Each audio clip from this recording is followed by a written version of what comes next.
Hello friends, कैसे हो आप लोग। होप सभी अच्छे होंगे। तो आज का हमारा टॉपिक है रिसेप्टर्स। आपको पता है रिसेप्टर्स क्या होते हैं? अगर नहीं पता तो इस लेक्चर में आपको पता लग जाएगा रिसेप्टर्स क्या होते हैं। रिसेप्टर्स एक एज अ साइड की तरह प्ले करते हैं जिसके ऊपर ड्रग बाइंड होकर अपना एक्शन शो करता है। ठीक है, हम अलग अलग ड्रग्स लेते हैं अलग अलग रीजंस के लिए। ठीक है, अलग अलग थेरेपेटिक इफेक्ट पाने के लिए। ठीक है, तो वो कैसे अपना ड्रग थेरेपेटिक इफेक्ट देता है बॉडी के अंदर। जनरली जब हम ड्रग लेते हैं वो हमारे बॉडी में ज़्यादा है, पहले तो वो एब्जॉर्ब होगा, फिर उसके बाद वो डिस्ट्रीब्यूट होगा। ठीक है, उसके बाद क्या होगा, जो मतलब कि हर एक ड्रग होता है ना उसका एक स्पेसिफिक रिसेप्टर होते हैं, वो उसके ऊपर बैठेगा, अपना एक्शन देगा। ठीक है, तो आज हम वही समझेंगे रिसेप्टर्स क्या होते हैं, कौन कौन सी थ्योरीज हैं जो रिसेप्टर के बारे में दी गई है साइंटिस्ट द्वारा। ठीक है, तो इसी के बारे में आज पढ़ेंगे हम। तो शुरू करते हैं। जैसे हैं थ्योरीज ऑफ रिसेप्टर, पहले हम रिसेप्टर के बारे में पढ़ते हैं। तो यह ड्रग ड्रग क्या होता है? इट इज ए नेचुरल और synthetic substance which has a physiological effect when administered into the body. ठीक है, ये एक सिंथेटिक और नेचुरल सब्सटेंस है। आप कहेंगे आप नेचुरल सब्सटेंस है, देखो नेचुरल सब्सटेंस हो गए जैसे नीम वगैरह, इनसे हर्बल ड्रग्स हो गए, ये तो हर्बल ड्रग्स हो गए जो नेचुरल प्लांट्स वगैरह से बनते हैं।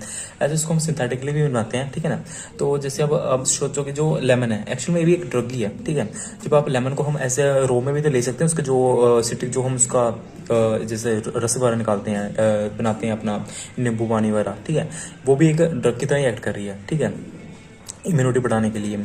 और जैसे हो गया जिस किसी को निमोनिया होता है तो हम जैसे नीम के जो फल होते हैं छोटे छोटे जिसे हम निमोनिया कहते हैं, और वो भी हम खाते हैं कि जिससे निमोनिया वगैरह ट्रीट करने के लिए। ठीक है, तो वो भी एक ऐसा ड्रग ही है। ठीक है ना, जैसे अश्वगंधा हो गया, हम उसको रो फॉर्म में भी खा सकते हैं। पता है वो आपको पता है ना वो क्या होता है? वो इम्यूनोमोडुलेटर होता है। ठीक है ना, ऐसे कितने ड्रग्स है जिसको हम रो फॉर्म में भी खा लेते हैं, वो भी एक ड्रग ही है। और सिंथेटिकली पता ही है, एक केमिकली भी हो सकता है और हर्बली भी वो बना सकते हैं। सिंथेटिकली नहीं, हर्बली भी बना सकते हैं जो हर्बल प्लांट्स का यूज करके, और सिंथेटिकली मतलब कि chemical reaction chemical compounds use करके, अलग अलग केमिकल कंपाउंड्स यूज करके। आपको पता ही जैसे हम सोडियम हो गया, कार्बोनेट हो गया, कैल्शियम हो गया, ये सब। ठीक है, तो वो बहुत ड्रग्स हैं जो हम खाते हैं, लेते हैं, एडमिनिस्ट्रेट करते हैं, लेते हैं हमारे बॉडी के अंदर किसके लिए? फिजियोलॉजिकल इफेक्ट पाने के लिए। ठीक है, फिजियोलॉजिकल मतलब मनचाहा इफेक्ट जो मतलब कि हमारे को चाहिए। ठीक है, थेरेपेटिक इफेक्ट पाने के लिए। ठीक है, अब रिसेप्टर क्या है? It is a specific binding site on the cell surface made up of a protein nucleic acid where a ligand और drug can bind and initiate a characteristic response. ठीक है, जो उन्होंने बोला जो रिसेप्टर है ना वो एक प्रोटीन से बना हुआ या फिर न्यूक्लिक एसिड से बना हुआ एक सब्सटेंस है। ठीक है, जो कि हमारे सेल मेम्ब्रेन के ऊपर प्रेजेंट होता है। आपको पता है सेल यहाँ लिखा है सेल सरफेस, मतलब सेल पता है सेल का आउटर मेम्ब्रेन क्या होता है? सेल मेम्ब्रेन, उसके ऊपर प्रेजेंट होता है हमारा रिसेप्टर जिसके ऊपर ड्रग बाइंड होता है, बाइंड करता है और अपना एक्शन शो करता है। देखो जैसे उन्होंने बोला है ना कैरेक्टरिस्टिक रिस्पॉन्स, मतलब हर एक ड्रग का अलग रिसेप्टर होता है। ठीक है, एक स्पेसिफिक रिसेप्टर होता है, जो ड्रग है वो अपने रिसेप्टर पर बाइंड करेगी। ठीक है, जैसे सपोज करो आप एट्रोपिन है, वो एंटागनिस्ट है किसका? मस्काने के रिसेप्टर का। वो निकोटीन के रिसेप्टर पे नहीं बाइंड कर सकता, वो मस्काने के रिसेप्टर पे बाइंड करके ही एंटागनिस्ट अपना रिस्पॉन्स दे सकता है। ठीक है, जो एसिटाइलकोलिन है वो मस्काने रिसेप्टर पे स्पेसिफिक है। वो ये तो नहीं कि अल्फा वन रिसेप्टर पे बैठ जाएगी, बीटा वन रिसेप्टर पे बैठ जाएगी, नहीं ना, वो बैठेगी इस पे मस्काने के रिसेप्टर पे ही बैठेगी। तो आप समझो यहाँ से कि कैरेक्टरिस्टिक रिस्पॉन्स मतलब कि देखो जैसे एसिटाइलकोलिन है वो मस्काने के रिसेप्टर पे बैठ के हमें पता है वो 3 एक्शन देगी जो एसिटाइलकोलिन में बाइंड होके, या फिर वो कॉन्ट्रैक्शन करेगी स्मूथ मसल्स की, स्केलेटल मसल्स की कॉन्ट्रैक्शन करेगी, या फिर उसने हार्ट रेट या फिर ब्लड प्रेशर को स्लो डाउन कर देगी। और जो उसका तीसरा इफेक्ट है वो सिक्रीशन इंक्रीज कर देगी हमारे बॉडी के जितने भी सिक्रीशन है।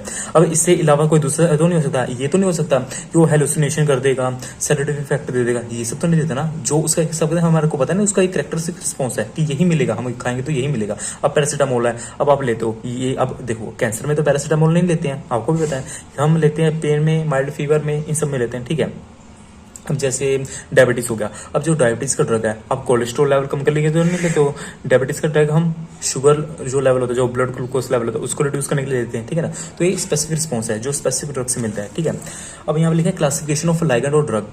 अब जैसे बोला कि अब कौन कौन से लाइगैंड और ड्रग, मतलब कि ड्रग को हम लाइगैंड भी कहते हैं। ठीक है, अब इसको क्लासिफाई किया हुआ है, देखो 2 तरह के होते हैं, एंटागनिस्ट या फिर एंटागनिस्ट या फिर एगनिस्ट। बताओ जो एगनिस्ट होता है ना वो रिस्पॉन्स देगा, जो एंटागनिस्ट होता है वो रिस्पॉन्स को काटेगा, रिस्पॉन्स नहीं देगा, उसको रिस्पॉन्स नहीं देने देगा। ठीक है, अब आप समझोगे क्या होता है इसका। ठीक है, देखो अब लिखा है agonist, it has affinity and intrinsic activity and is of three types. ये देखो, जो एगनिस्ट होता है उसके पास एफिनिटी भी होता है और इंट्रिंसिक भी होता है, और जो एंटागनिस्ट होता है उसके पास अफिनिटी होता है पर इंट्रिंसिक नहीं होता है। ठीक है, अब आप बोलोगे अफिनिटी क्या होता है और इंट्रिंसिक क्या होता है, तो आगे आपको पता लग जाए। ठीक है, ये तीन टाइप्स के होते हैं, full agonist, partial agonist, inverse agonist. देखो अफिनिटी को क्या पता, जैसे कि वो रिसेप्टर पे बाइंड करने की क्षमता रखता है। ठीक है, इंट्रिंसिक हो गया, वो बाइंड करके इफेक्ट देने की भी क्षमता रखता है। ठीक है, वो कैपेबल है बाइंड होने के लिए भी कैपेबल है और बाइंड होकर इफेक्ट देने के लिए भी कैपेबल है। ठीक है, और इसके बाद इसके तीन टाइप्स के होते हैं, कौन कौन से, full agonist, partial agonist, inverse agonist. ठीक है, अब फुल एगनिस्ट क्या होते हैं, लाइगेंड और a drug that increase the activity of a receptor and produce maximal response. ठीक है, ये वो ड्रग्स है, मतलब वो ड्रग है जो अपने रिसेप्टर पर बाइंड होकर फुल 100% रिस्पॉन्स देगा। जैसे आपने सुना होगा कि डायबिटीज है जिसमें मेटफॉर्मिन हो गया। ठीक है, वो अपने ड्रग रिसेप्टर बाइंड करेगा और पूरा ही रिस्पॉन्स देगा ब्लड ग्लूकोज को रिड्यूस करने के लिए। ये तो नहीं कि मेटफॉर्मिन लिया उसने रिड्यूस नहीं किया ब्लड ग्लूकोज लेवल। ठीक है, करेगा ना, जैसे ये मतलब 100% रिस्पॉन्स देगा, इतना याद रखो कि ये 100% रिस्पॉन्स देगा। ठीक है, उसके बाद है partial agonist, drug which partially increase the activity receptor but do not produce the maximum response like full agonist. ठीक है, इसमें बताया गया कि जो पार्शियल एगनिस्ट है, जैसे पार्शियल से आपको पता लग रहा है आधा। ठीक है मतलब कि आधा, मतलब कि ये फुल रिस्पॉन्स नहीं देगा, ये 50% रिस्पॉन्स ही देगा। जैसे कि अब आप समझो कि जो कोई आप एग्जांपल ले लो, जैसे कि कैंसरस में हम, जैसे कैंसर किसको होता है, जैसे उसमें हम ड्रग्स लेते हैं नियोप्लास्टिक। ठीक है, एंटी नियोप्लास्टिक ड्रग्स लेते हैं, जैसे हो गया मिथाइलजेंथीन वगैरह। ठीक है ना, ये सब हम लेते हैं अपने, जिसमें मिथाइलजेंथीन हो गया या फिर विनक्रिस्टिन होगा, विनप्लास्टिन होगा, ये सब हमारे एंटी न्यूरोप्लास्टिक ड्रग्स हैं जो कैंसर में यूज करते हैं। ठीक है, ये कैंसर को पूरा फुली ट्रीट नहीं कर सकते, बट ये उन जो ग्रोथ है उनको इनहिबिट कर सकते हैं, रोक सकते हैं। तो हम कह सकते हैं वो पार्शियल रिस्पॉन्स दे रहा है, मतलब कि वो पूरा नहीं कर रहा।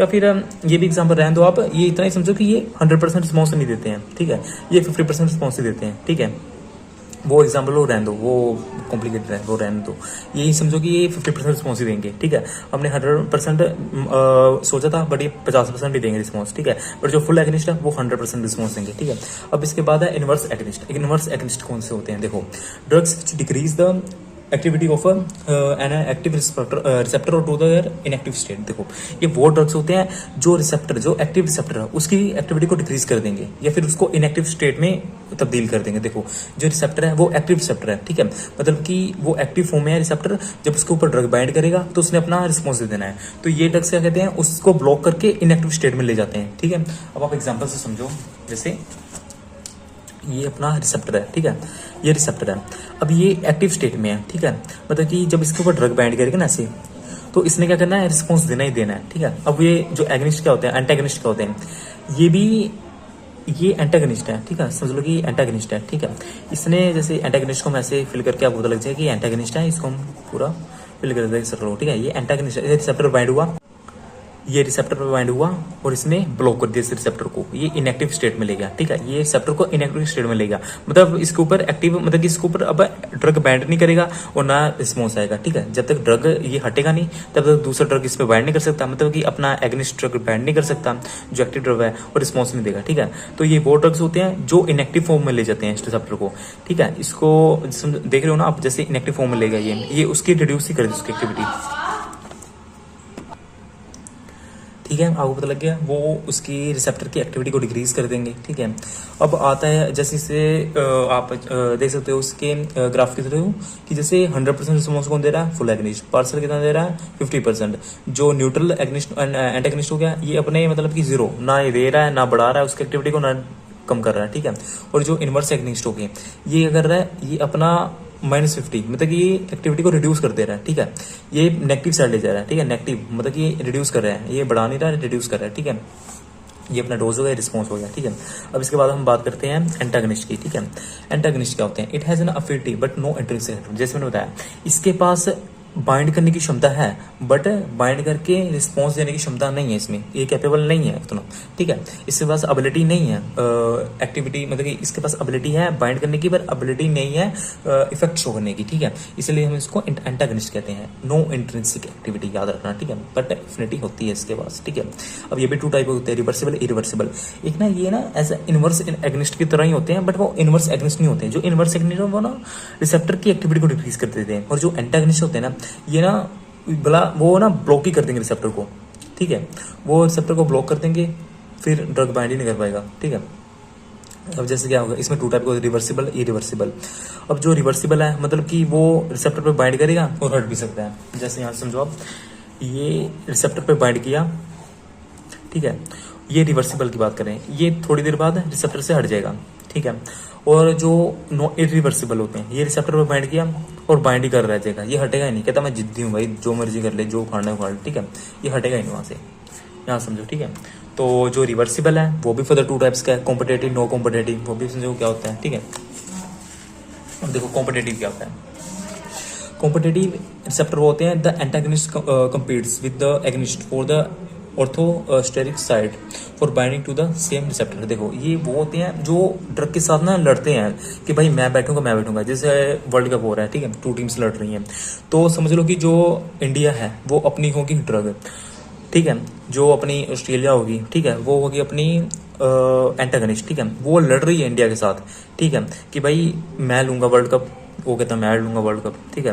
तो देखो जो कॉम्पिटेटिव है, जो ऑस्ट्रेलिया है वो लड़ी है एक सबका, ठीक है, इंडिया के साथ लड़ी है, तो हम कह सकते हैं जो एंटागनिस्ट होते हैं ड्रग्स, वो एगनिस्ट ड्रग के साथ लड़ते हैं बाइंडिंग साइड के लिए, मतलब उस ड्रग के रिसेप्टर पे बाइंड होने के लिए वो लड़ते हैं, ठीक है, आप समझे। मतलब कि ये अपना एगनिस्ट है, वो अपने ये एंटागनिस्ट है, ये एगनिस्ट है, और ये रिसेप्टर की साइड है, ये दोनों आपस में लड़ेंगे इस पे बाइंड होने के लिए, ठीक है। जो ताकतवर होगा इस पे बैठ जाएगा, ठीक है। और जो नॉन कॉम्पिटेटिव होते हैं, जो नॉन कॉम्पिटेटिव है, the antagonist binds at the different side other than the orthosteric side for a binding to the same receptor, ठीक है। ये जो नॉन कॉम्पिटेटिव होते हैं ना, ये कहते हैं कि भाई जा तू वर्ल्ड कप ले जा, मैं ऐसा कह सकते हैं कि मैं भाई थोड़ा लॉस वाले साइड में रहूंगा, ठीक है। मतलब कि जैसे आप इंडिया हो गया, ये वर्ल्ड कप ले गया, जो पाकिस्तान हो गया, ये कहता नहीं भाई मेरे को वर्ल्ड कप नहीं चाहिए, तू ले ले, मैं एज ए लॉसिंग साइड में ही ठीक हूँ। अब ये देखो क्या होता है, देखो जो हमारा रिसेप्टर है ना, ये जो हमारा समझो रिसेप्टर है, ठीक है, रिसेप्टर है, एक तो इसकी ये साइड होगी, एक ये साइड होगी इसकी, ठीक है, एक ना इसके ना एलोस्टेरिक साइड होती है, एलोस्टेरिक साइड, ठीक है, एलोस्टेरिक साइड है, मतलब कि एक्स्ट्रा साइड है, ठीक है, ये दूसरी होगी। तो क्या होगा, जब ड्रग अपने इस साइड पे बैठ जाएगी, मतलब ड्रग इस साइड पे बैठ गया, ठीक है, ड्रग इस अपने साइड पे बैठ गया रिसेप्टर के, ठीक है, उसने क्या किया, उसने एक्शन शो करने के लिए कोशिश तो की, बट क्या होगा, जो एंटागनिस्ट होगा वो अपना ये एलोस्टेरिक साइड पे बैठ के उसकी एक्टिविटी को डिमोलिश कर देगा, मतलब कि उसकी एक्टिविटी शो नहीं करने देगा। अब देखो अच्छे से समझो, देखो ये अपना हो गया, ये अपना रिसेप्टर हो गया, ठीक है, ये रिसेप्टर हो गया, एक बाइंडिंग साइड इसकी ये है, एक बाइंडिंग साइड ये है, ये साइड को हम बोलते हैं ऑर्थोस्टेरिक साइड, जो पहली वाली है ऑर्थोस्टेरिक साइड, और ये एलोस्टेरिक साइड, यहाँ पे देखो ऑर्थो, ये स्टेरिक साइड हो गया, ठीक है, ऑर्थोस्टेरिक साइड, ये हो गया अपनी एलोस्टेरिक साइड, ठीक है, एलोस्टेरिक साइड हो गया, ठीक है, ठीक है। जो अपनी एग्निस्ट ड्रग है वो इसके ऊपर बाइंड करेगी, ड्रग देने की, वो अपना एक्शन शो करने की कोशिश करेगी, बट जो एंटागनिस्ट होगा वो एलोस्टेरिक साइड पे बैठ जाएगा, कहता भाई मैं नहीं देने दूंगा तुझे, तू एक्शन तू जो मर्जी कर ले, ठीक है। मतलब जो एंटागनिस्ट है वो इसके साथ लड़ा नहीं, इस साइड पे बैठने के लिए, जो एक्टिव साइड है उसके ऊपर बैठने के लिए वो लड़ा नहीं, एक्टिव साइड ये है ना रिसेप्टर का, ये उसके ऊपर बैठने के लिए लड़ा नहीं, कहता भाई तू बैठ आराम से, कोई दिक्कत नहीं मेरे को, मैं दूसरी जगह बैठ जाऊंगा एलोस्टेरिक साइड पे, ठीक है। तो नॉन कॉम्पिटेटिव ये होते हैं, वो लड़ते नहीं है, वो कहते हैं कि मैं दूसरी जगह बैठ जाऊंगा, ठीक है। आप समझे यहाँ से क्या हुआ। तो अब बात करते हैं इरिवर्सिबल की, हमने पहले बात की रिवर्सिबल की, अब बात करते हैं इरिवर्सिबल की, ठीक है। ये मे और may not be compete with the agonist for orthosteric side, मतलब कि active side for binding to the receptor, कहते हैं इरिवर्सिबल में अपना उसके साथ कम्पीट करे, में भी नोट ना करें, ठीक है, मतलब कि वो उसके साथ लड़े या फिर ना करे, लड़े, ठीक है, ये डिपेंड करता है सिचुएशन पे, ठीक है। अब जैसे ये अपनी होगी रिसेप्टर हो गया, ये भाई हो गया अपना ड्रग, ठीक है, ये कॉम्प्लेक्स बन गया, इफेक्ट आ गया, बट इसमें क्या होता है, देखो वेन में ये जैसे ड्रग है, ये रिसेप्टर कॉम्प्लेक्स बना, ड्रग रिसेप्टर कॉम्प्लेक्स बना, बट ये रिएक्शन नहीं आया, क्यों नहीं आया, इसमें हम देखते हैं। जो एक्चुअल में जो एंटागनिस्ट होते हैं ना, वो इन रिसेप्टर पर बैठ जाते हैं और हटते नहीं है इरिवर्सिबल में, समझे। जो मैंने यहाँ पे बताया था ना, जैसे जो मैंने पीछे बताया कि दो तरह के होते हैं रिवर्सिबल, एक तो हट जाते हैं, जो इरिवर्सिबल है वो जिद्दी होते हटते नहीं है। जो रिवर्सिबल है वो फर्दर टू टाइप के हैं, कॉम्पिटेटिव और नॉन कॉम्पिटेटिव। जो कॉम्पिटेटिव है वो ऑस्ट्रेलिया वो लड़ती है, जो पाकिस्तान है वो नॉन कॉम्पिटेटिव है, वो नहीं लड़ती, वो दूसरी जगह जाकर बैठ रहती है, ठीक है। अब जो इरिवर्सिबल में ना इतना ही समझो कि वो ना अपने साइड से हटते ही नहीं है, ठीक है। ये एक्टिव साइड है ना, इसके ऊपर बैठ के वो जिद्दी वो हटेंगे नहीं। जैसे 2023 का वर्ल्ड कप में हुआ था, ऑस्ट्रेलिया उसके ऊपर बैठ गई, वो हटी नहीं, वो वर्ल्ड कप लेके चली गई, ठीक है ना। ये हो गया हमारा, मतलब कि ये हो गया हमारा इरिवर्सिबल एंटागनिस्ट हो गया, ठीक है, जो कि बैठ गई, वो हटी नहीं, ठीक है। इतना ही समझो आप, ये वही चीज लिखा है कि when k on is the rate of function for the formation of drug receptor complex which depends on the concentration of drug and receptor. मैंने केओ ये बोला कि जो अगर ड्रग की कंसंट्रेशन कम है, रिसेप्टर की कंसंट्रेशन ज्यादा है, तो ऑब्वियसली ड्रग रिसेप्टर हावी होगा ड्रग के ऊपर और वो नहीं हटेगा वहां से। तो वही सिचुएशन है एक्चुअली में ना। ये पूरा आप जब डिटेल में जाओगे ना इसके, तो ऐसा होता है कि जो ड्रग की कंसंट्रेशन ज्यादा होती है ना, तो वो एंटागनिस्ट को रिप्लेस कर देता है अगर वो बाइंड भी हो गया। बट अगर ड्रग की कंसंट्रेशन लो है तो वो रिसेप्टर को रिप्लेस नहीं कर पाएगा। तो एक्चुअल में यही चीज बताया उन्होंने कि इसमें रिसेप्टर की कंसंट्रेशन सॉरी एंटागनिस्ट की कंसंट्रेशन ज्यादा होती है, तो एंटागनिस्ट को एगनिस्ट नहीं रिप्लेस कर पाता है, ठीक है। इतना याद रखो, ठीक है। अब ये हमारा यहाँ तक ही था जो रिसेप्टर्स के बारे में।